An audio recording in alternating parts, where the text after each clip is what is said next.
బొమ్మ పైడి బొమ్మ తేనె నవ్వుల జాబిలమ్మ లేని సాకులు చెప్పకమ్మ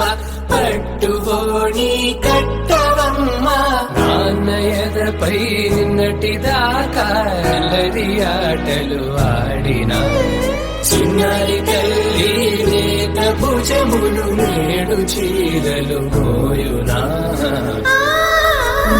చెల్లో తురిమిన మంచి సంపంగు